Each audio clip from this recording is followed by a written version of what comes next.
जय हिंद मित्रांनो, एक्झाम जागर या एज्युकेशन यूट्यूब प्लॅटफॉर्मवर तुम्हा सर्वांचं पुन्हा एकदा स्वागत आहे.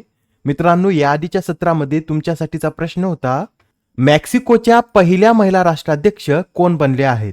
या प्रश्नाचं योग्य उत्तर आहे पर्याय क्रमांक 1 म्हणजेच क्लॉडिया शेनबॉम या मेक्सिकोच्या पहिल्या महिला राष्ट्राध्यक्ष बनलेल्या आहेत.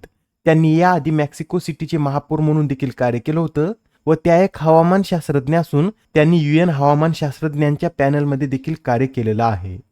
आजच्या सत्राचा पहिला प्रश्न पहा. अंतराळात 1000 दिवस घालवणारे जगातील पहिले व्यक्ती कोण ठरले आहेत? तर आता अंतराळात 1000 दिवस घालवणारे जगातील पहिले व्यक्ती हे ओलेग कोनेनेन्को ठरलेले आहेत. हे जे ओलेग कोनेनेन्को आहेत हे रशियाचे अंतराळवीर असून ते 2008 पासून 5 वेळा आंतरराष्ट्रीय अंतराळ स्थानकावर गेले आहेत व त्यांच्या या पूर्ण 5 मोहिमेतील दिवसांची बेरीज केल्यास आता त्यांनी 1000 दिवसापेक्षा जास्त काळ हा अंतराळात घालवलेला आहे. सध्या ते 15 सप्टेंबर 2023 पासून अंतराळात आहेत. मित्रांनो, अंतराळात सर्वाधिक दिवस घालवणारे दुसरे अंतराळवीर कोण आहेत? तर गेनाडी पडल्का हे दुसरे अंतराळवीर असून त्यांनी अंतराळात 878 दिवस घालवलेले आहेत. याआधी अंतराळात सर्वाधिक दिवस घालवण्याचा विक्रम हा गेनाडी पडल्का यांच्याच नावावर होता, पण ओलेग कोनेनेन्को यांनी त्यांना मागे टाकत हा विक्रम आपल्या नावावर केलेला आहे. अत्यंत महत्त्वाचा प्रश्न आहे. येणाऱ्या एक्झाममध्ये 100% हा प्रश्न विचारण्यात येईल. तर लक्षात ठेवा, अंतराळात 1000 दिवस घालवणारे जगातील पहिले व्यक्ती हे ओलेग कोनेनेन्को ठरले आहेत. प्रश्न क्रमांक 2. अंतराळ मोहिमेत अंतराळयान उडविणारी पहिली महिला कोण बनली आहे?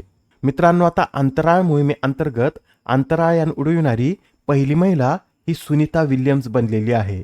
सुनीता विल्यम्स या तिसऱ्यांदा अंतराळात गेलेल्या आहेत.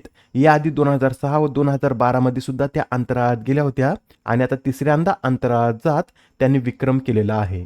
बरं, आता ते कोणत्या यानाने अंतराळात गेले आहेत? तर बोईंग कंपनीच्या स्टारलायनर या अंतराळयानाने ते आता अंतराळात गेलेले आहेत. आणि बोईंग कंपनीच्या अंतराळयानाने आंतरराष्ट्रीय अंतराळ स्थानकावर जाणाऱ्या त्या पहिल्या 2 सदस्यांपैकी एक ठरले आहेत. त्यांचे जे इतर साथीदार आहेत त्यांचं नाव काय आहे? तर बुच विल्मोर असं त्यांचं नाव असून या दोनही अंतराळवीरांना घेऊन या स्टारलायनर अंतराळयानाने 5 जून रोजी उड्डाण केलेलं आहे व अशा प्रकारच्या मिशनवर जाणाऱ्या विल्यम्स या पहिल्याच महिला ठरल्या आहेत. सुनीता विल्यम्स यांच्याविषयी एक्स्ट्रा माहितीमध्ये हे सुद्धा नोट करून घ्या. सुनीता विल्यम्स यांनी US नेव्ही कॅप्टनचेही पद भूषवले असून त्यांनी आतापर्यंत अंतराळात एकूण 322 दिवस घालविलेले आहेत. सुनीता विल्यम्स यांच्याबरोबरच या महिलांची नावे सुद्धा लक्षात ठेवा. मेघालयच्या पहिल्या महिला पोलीस प्रमुख या ईदशिशा नॉनग्रॉंग आहेत.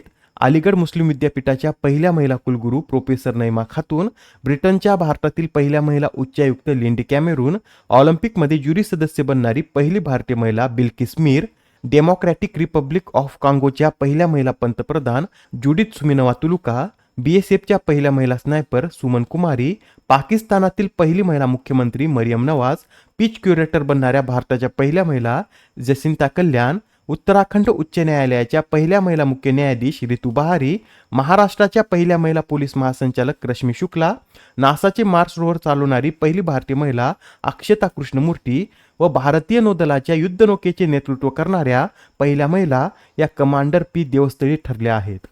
नेक्स्ट क्वेश्चन पहा. जागतिक पर्यावरण दिनाचे औचित्य साधून पंतप्रधान नरेंद्र मोदी यांनी कोणती मोहीम सुरू केली आहे? तर आता जागतिक पर्यावरण दिनाचे औचित्य साधून पंतप्रधान नरेंद्र मोदी यांनी एक पेड मा के नाम ही मोहीम सुरू केली आहे. या ज्या मोहिमेची सुरुवात आहे ही पंतप्रधान नरेंद्र मोदी यांनी 5 जून रोजी नवी दिल्लीतील बुद्ध जयंती पार्कमध्ये पिंपळाचे झाड लावून केली आहे. कोणतं झाड लावलं आहे त्यांनी? तर पिंपळाचं झाड लावून त्यांनी या एक पेड मा के नाम या मोहिमेची सुरुवात केली आहे. बरं, दरवर्षी जागतिक पर्यावरण दिन कधी साजरा केला जातो? तर 5 जून रोजी जागतिक पर्यावरण दिन साजरा केला जातो. यावेळेसच्या या दिवसाची थीम काय होती? तर land restoration, desertification and drought resilience अशी यावेळेसच्या या दिवसाची थीम होती. व यावेळेसचा जागतिक पर्यावरण दिन कोणत्या देशाने होस्ट केला आहे? तर सौदी अरेबिया या देशाने यावेळेसचा जागतिक पर्यावरण दिन होस्ट केला आहे. प्रश्न क्रमांक 4. आंतरराष्ट्रीय क्रिकेटमध्ये सर्वाधिक 600 षटकार लगावण्याचा विक्रम कोणी केला आहे? तर हा जो विक्रम आहे हा भारताच्या हिटमॅन म्हणजेच रोहित शर्मा यांनी केला आहे. त्यांनी हा 600वा षटकार आयर्लंड विरुद्धच्या T20 सामन्यात लगावून नवीन विक्रम प्रस्थापित केला आहे. त्यांनी हे 600 षटकार मारण्यासाठी 473 सामने खेळले आहेत. याच सामन्यात रोहित शर्मा यांनी इतरही काही विक्रम केले आहेत, ते सुद्धा नोट करून घ्या. रोहित शर्मा आता T20 आंतरराष्ट्रीय क्रिकेटमध्ये 4,000हून अधिक धावा करणारे तिसरे खेळाडू ठरले आहेत. याआधी अशी कामगिरी विराट कोहली आणि बाबर आझम या दोनच फलंदाजांनी केली होती व आता रोहित शर्मा अशी कामगिरी करणारे तिसरे फलंदाज ठरले आहेत. यासह T20 विश्वचषकात 1,000 धावा करणारे रोहित शर्मा हे तिसरे खेळाडू ठरले आहेत. याआधी अशी कामगिरी विराट कोहली आणि महिला जयवर्धने या दोनच खेळाडूंनी केलेली आहे. प्रश्न क्रमांक 5. तिसऱ्या इंडियन ॲनालिटिकल काँग्रेसचं आयोजन कोठे करण्यात येत आहे? या प्रश्नाचं योग्य उत्तर आहे पर्याय क्रमांक 2 म्हणजेच तिसऱ्या इंडियन ॲनालिटिकल काँग्रेसचं आयोजन हे उत्तराखंडमध्ये करण्यात येत आहे व या कॉन्फरन्सचं उद्घाटन लडाख विद्यापीठाचे कुलगुरू प्राध्यापक S.K. मेहता यांच्या हस्ते करण्यात आलं आहे. ही जी कॉन्फरन्स आहे ही 5 जून रोजी सुरू झाली असून 7 जून पर्यंत ही कॉन्फरन्स चालणार असून या कॉन्फरन्सचं आयोजन इंडियन इन्स्टिट्यूट ऑफ पेट्रोलियम आणि Indian society of analytical scientist द्वारे करण्यात येत आहे. बरं, या कॉन्फरन्सची थीम काय आहे तर role of science and technology in green transition अशी या इंडियन ॲनालिटिकल काँग्रेसची यावेळीची थीम आहे. प्रश्न क्रमांक 6. भारत कोणत्या देशाच्या साथीने तृष्णा या उपग्रहाची निर्मिती करत आहे? तर आपला भारत फ्रान्स या देशाच्या साथीने तृष्णा या उपग्रहाची निर्मिती करत आहे. या तृष्णा उपग्रहाच्या निर्मितीसाठी भारताच्या इस्रोने फ्रान्सच्या सिनेस या स्पेस एजन्सीसोबत करार केला आहे. बरं, हा जो तृष्णा उपग्रह आहे याचं कार्य काय असेल तर पृथ्वीच्या पृष्ठभागावरील तापमान, उत्सर्जन, जैवभौतिक आणि रेडिएशनवर परिणाम करणाऱ्या घटकांवर लक्ष ठेवणे हे या तृष्णा उपग्रहाचं कार्य असेल. मित्रांनो, भारत आणि फ्रान्सद्वारे राबवण्यात येणारी ही तिसरी संयुक्त मोहीम आहे. याआधी सुद्धा 2011 आणि 2013 मध्ये भारत आणि फ्रान्सने संयुक्तपणे अशा मोहिमा राबवल्या होत्या. 2011ची मोहीम ही मेगाट्रॉपिक्स तर 2013ची मोहीम ही सरळ आर्टिका या नावाने ओळखली गेली होती. मित्रांनो, या आधीच्या सत्रामध्ये आपण अर्थ केअर या उपग्रहाविषयी माहिती पाहिली होती. यात अजून एक पॉइंट नोट करून घ्या. हा जो अर्थ केअर उपग्रह आहे हा युरोपियन स्पेस एजन्सी आणि जॅक्सा यांचा एक संयुक्त उपक्रम आहे. प्रश्न क्रमांक 7. अलीकडेच कोणत्या देशाने इस्रायली पासपोर्ट धारकांच्या प्रवेशावर आपल्या देशात बंदी घातली आहे? तर अशा प्रकारची बंदी ही मालदीव या देशाने लावली आहे. यामागचं कारण काय तर गाझामध्ये सुरू असलेल्या युद्धाबद्दल वाढत्या संतापाच्या पार्श्वभूमीवर मालदीवने आता इस्रायली पासपोर्ट धारकांच्या प्रवेशावर आपल्या देशात बंदी घातली आहे. प्रश्न क्रमांक 8. नुकत्याच पार पडलेल्या तैवान ॲथलेटिक्स ओपनमध्ये भारतीय खेळाडूंनी किती पदक पटकावले आहेत? तर या तैवान ॲथलेटिक्स ओपन स्पर्धेमध्ये भारतीय खेळाडूंनी एकूण 7 पदक पटकावली आहेत. या 7 पदकांमध्ये 3 सुवर्ण, 3 रौप्य व 1 कांस्य पदकाचा समावेश आहे. सुवर्ण पदक विजेत्या खेळाडूंची नावे नोट करून घ्या.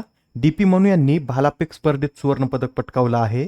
नयना जेम्स यांनी लांब उडीत तर अंकिश चौधरी यांनी 800 मीटर शर्यतीत सुवर्ण पदक पटकावलं आहे.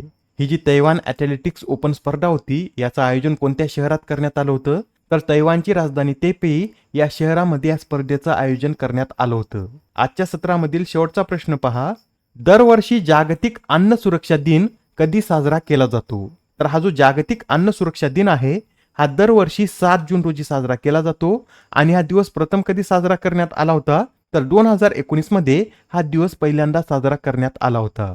यावेळी या दिवसाची थीम काय आहे तर food safety prepare for the unexpected अशी यावेळी या दिवसाची थीम आहे. मित्रांनो, जागतिक अन्न दिन आणि जागतिक अन्न सुरक्षा दिन यात कन्फ्यूज व्हायचं नाही.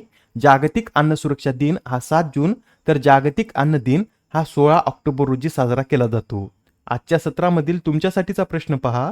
न्यूयॉर्क इंडियन फिल्म फेस्टिवलमध्ये सर्वोत्कृष्ट अभिनेत्रीचा पुरस्कार कोणी पटकावला आहे? आता या प्रश्नाचं उत्तर कमेंटमध्ये देण्याचा प्रयत्न करा. उत्तर चुकलं तरी काय हरकत नाही, कारण ज्यावेळेस तुम्हाला या प्रश्नाचं योग्य उत्तर माहित होतं त्यावेळेस हा प्रश्न तुमच्या दीर्घकाळापर्यंत लक्षात राहतो. तर आता पुढच्या सत्रामध्ये पुन्हा भेटूया. धन्यवाद.